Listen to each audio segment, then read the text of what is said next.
This is the Ministry of Truth. I'm Gordon Comstock. Time now for the last installment of the Babylonian Woe by David Astle. And how perfect, how fitting it is that this last installment of the Babylonian Woe is number 13 in the series. How beautiful, how poetic is that? Here we go. Man proposes, but God disposes.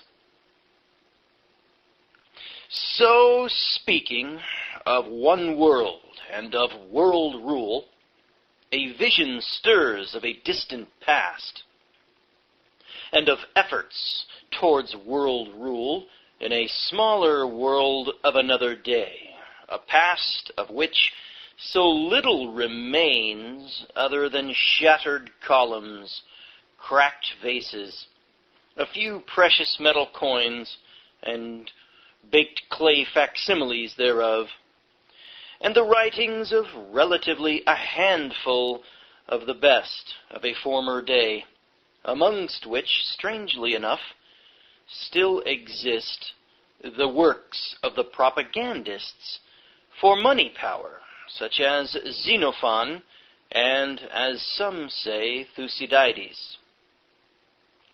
Behind these scattered fragments, and the unseen but still existing remains of millions of dead that lie beneath land and sea, consumed in the constant wars of those ancient days, is the enigmatic vision of those half-Greek men amongst their records in the counting houses of Athens and the Piraeus, and the clear picture of them and their quote-unquote boy, Pericles, scion of that line of the shifty Alcmeonidae, preparing under their guidance plans for that quote-unquote great war, which would extend their financial hegemony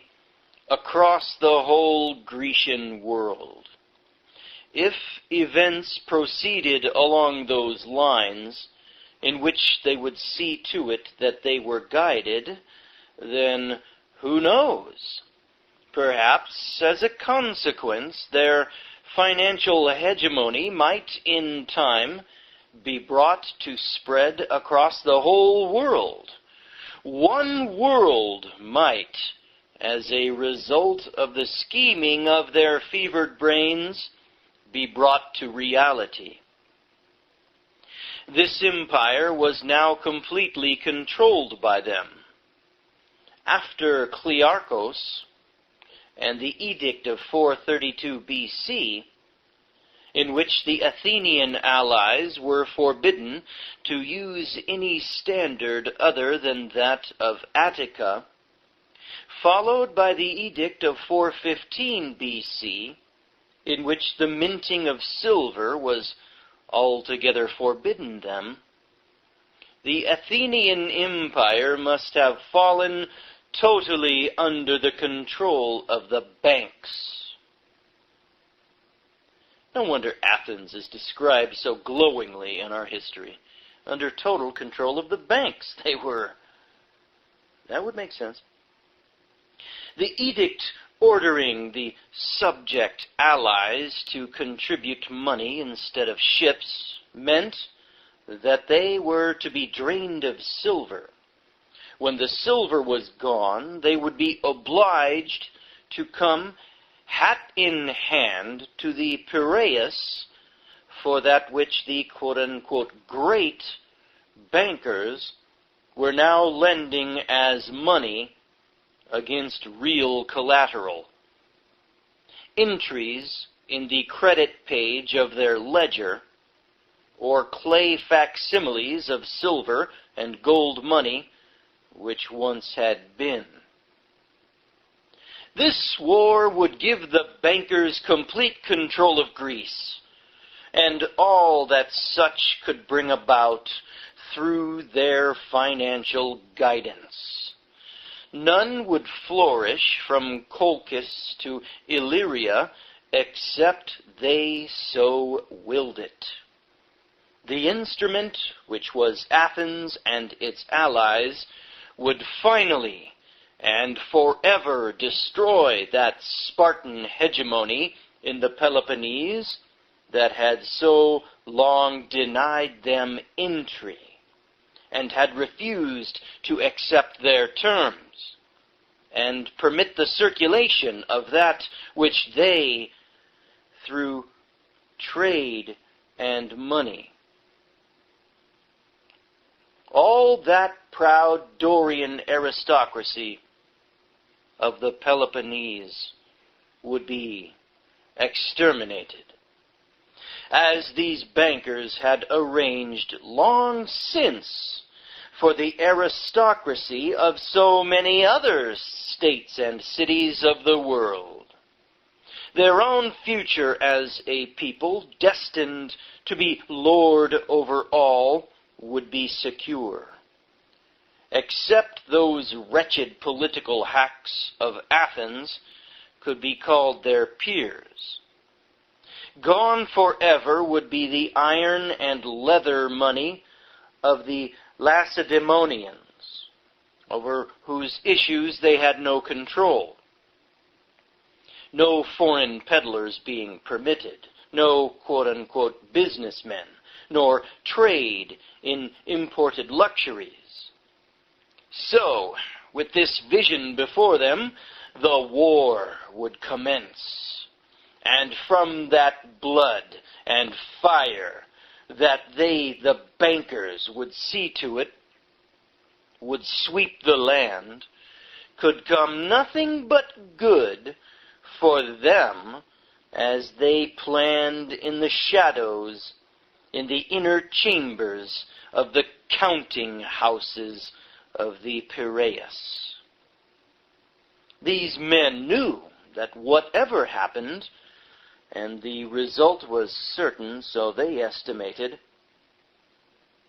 finally, their agents would be permitted that which they wanted above all, permanent residence in Sparta, and time consequently to spread the poison amongst the people of Sparta, which only they knew the brewing of to such perfection, the poison of moral decay. Under the stress of war, Sparta, through the agency of its aging king Archidamos, who was privately friend of the banker's boy, Pericles, would secretly accept their terms and permit the circulation of that which they loaned as money, and permit private persons to possess and hoard silver and gold, which, through the, quote, principles of banking, unquote, would soon be theirs in any case. However, it seemed as if, even in that day, it could be said, the best laid schemes of mice and men gang aft agley. A well-planned stratagem that should have established forever the banker's dream of world empire through the creation of common money market embracing the whole world, and that would have removed all remaining resistance towards the realization of such dream, could they but settle once and for all the problem of Sparta was frustrated. And if something approaching such common money market finally came about, it was not out of the original plan. plague spread in from Egypt, having originated in Ethiopia. Athens particularly was stricken, and by 427 BC, 300 knights and 4,400 of the armored hoplites, drawn from the best of the Athenian middle classes, had fallen, not to the enemy, but to the plague. Woe willed from on high. The deaths amongst women, artisans, and slaves were much more. Not merely were the formerly magnificent armed forces of the Athenians reduced to virtual ineffectiveness so far as the original plan was concerned, but so was the Civil War machine. Economic or otherwise, sickness and death struck all, and the rotting bodies of the Trapezite, or his slave, were thrown on the mass funeral pyres together with that of Hoplite and his wife. With the flames consuming the dead, most of the immediate schemes of the bankers turned into a wisp of smoke and disappeared into the heavens with an accompanying odor of burnt flesh. Those precious metal pieces, those copper fiduciaries, those clay facsimiles, all those ledger entries, credits against no funds, money created out of the thin air, can you say Federal Reserve, as by the hand of the gods. All these were the secret of that endless urge and turmoil of the city-states of Greece, and of the tumult which finally culminated in the dark years of that miniature, quote-unquote, world war, out of which could come no winner save for the international money power.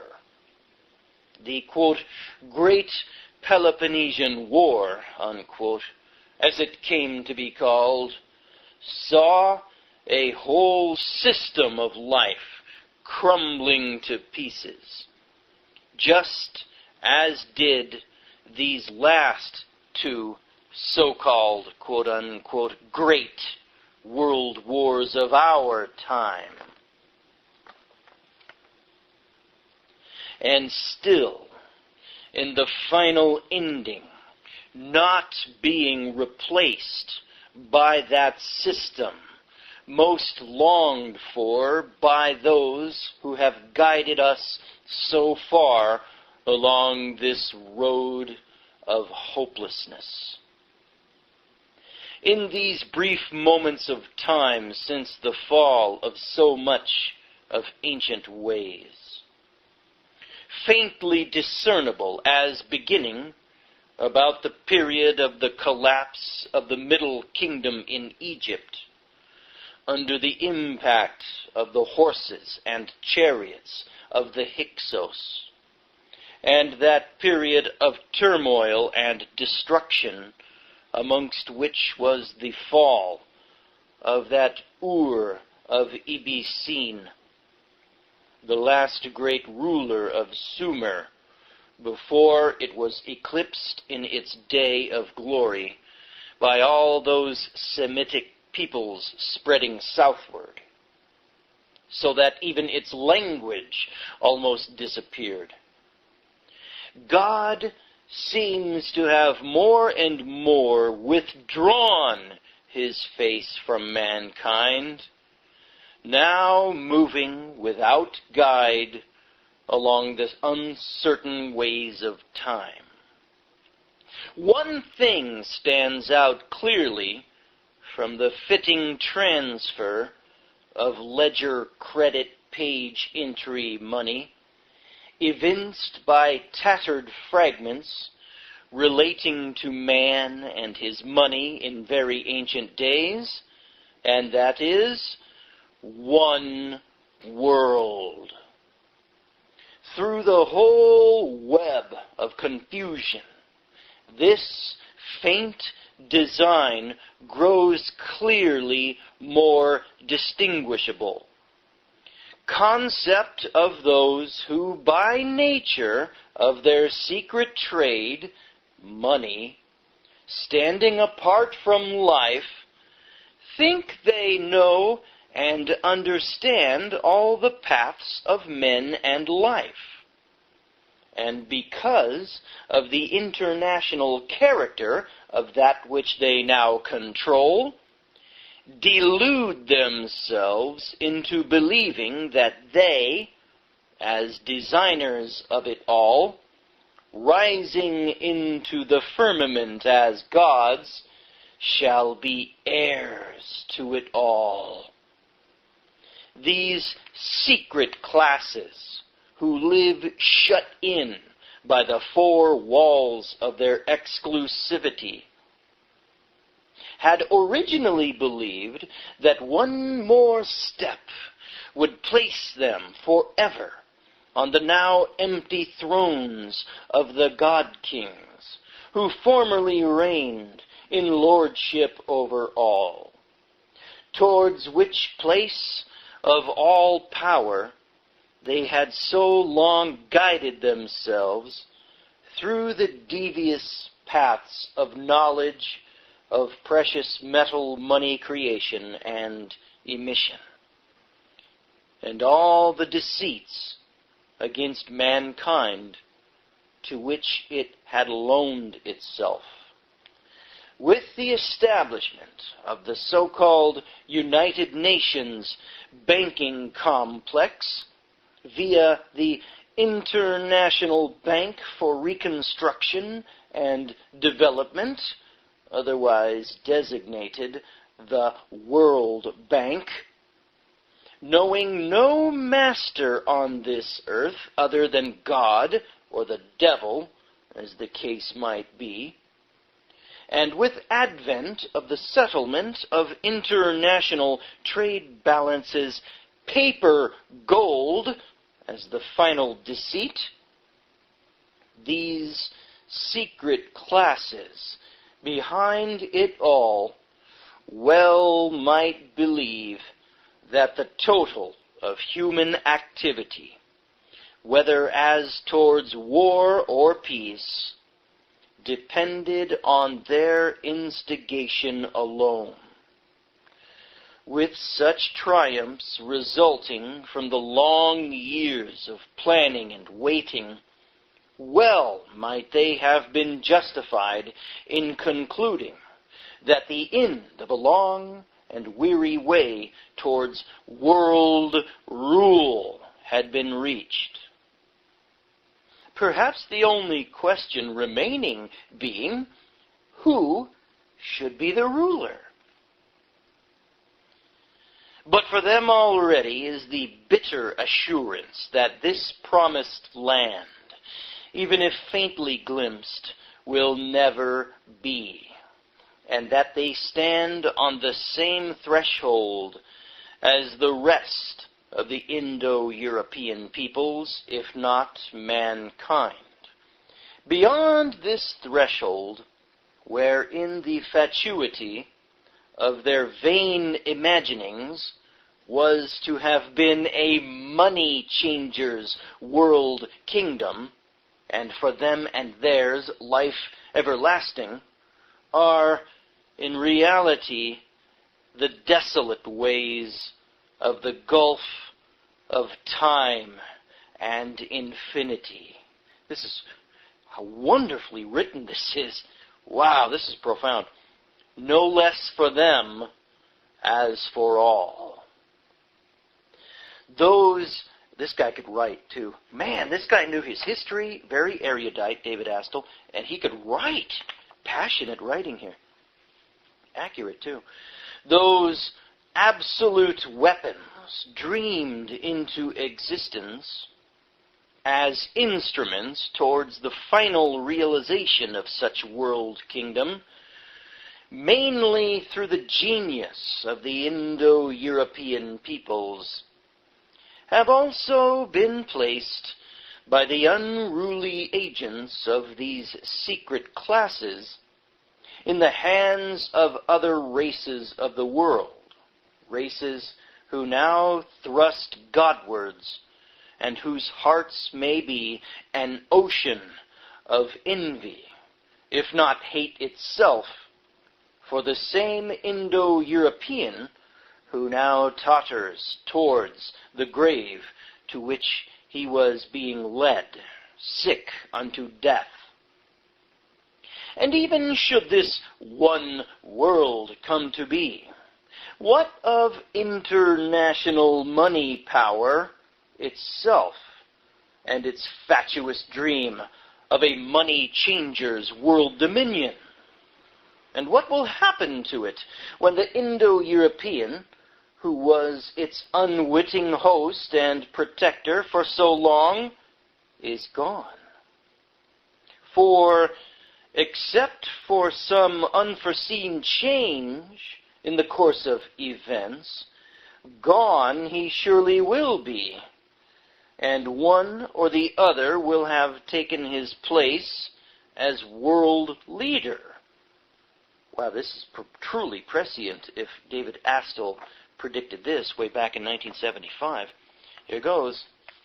The present-day Chinese, for instance, who very well may be strong in the competition for the throne of the gods, from whence one world would be ruled, in the event of their accession to such throne, either by election or by force of arms, would not be likely to tolerate this finance corps, privately and irresponsibly controlled, and from which has been drawn the threads of evil that have so long tormented the so-called Indo-European world, which long since has been totally entrapped in the web that has been woven.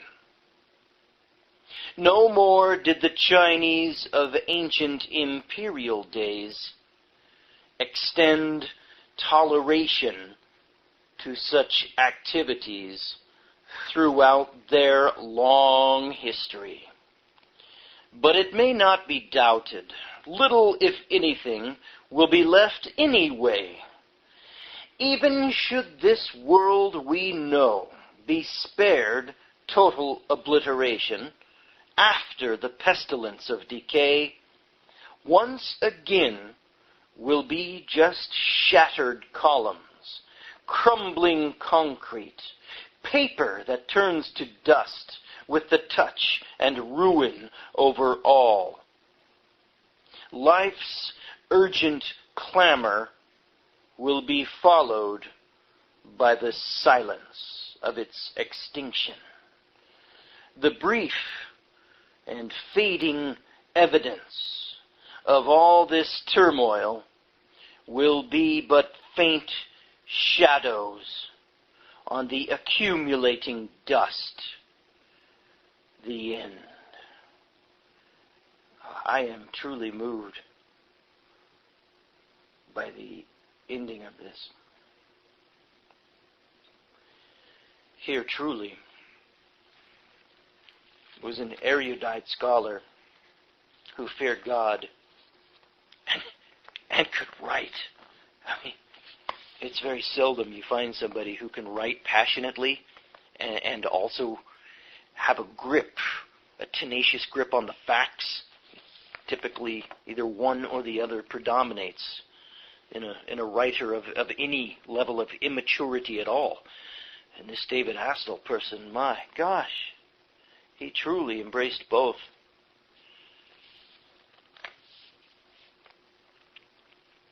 He had all the facts, or he had a tremendous amount of facts, and he had a tremendous grip on emotion as well. He could emote, and he could articulate with technicality. That is very rare amongst writers, in my opinion. The final page, as an epilogue, David Astle includes some lines from the word of our Lord, which you might be familiar with. And there came one of the 7 angels, which had the 7 vials, and talked with me, saying unto me, Come hither. I will show unto thee the judgment of the great whore that sitteth upon many waters, with whom the kings have committed fornication. So he carried me away in the spirit into the wilderness. And I saw a woman sit upon a scarlet beast, full of names of blasphemy. And upon her forehead was a name written, a mystery, Babylon the Great, the mother of harlots and of abominations of the earth. And he saith unto me, The waters which thou sawest, where the whore sitteth, are peoples and multitudes and nations and tongues. And the woman which thou sawest is that great city, which reigneth over the kings of the earth. And the kings of the earth, who have committed fornication and lived deliciously with her, shall bewail her and lament for her when they shall see the smoke of her burning. For in 1 hour so great riches is come to naught. And every shipmaster, and all the company in ships, and sailors, and as many as trade by the sea, stood afar off. And they cast dust on their heads. And they cried weeping and wailing, saying, Alas, alas, that great city, wherein were made rich all that had ships in the sea, by reason of her costliness. For in 1 hour is she made desolate. I'm Gordon Comstock. This has been The Babylonian Woe by David Astle. And this has been the Ministry of Truth.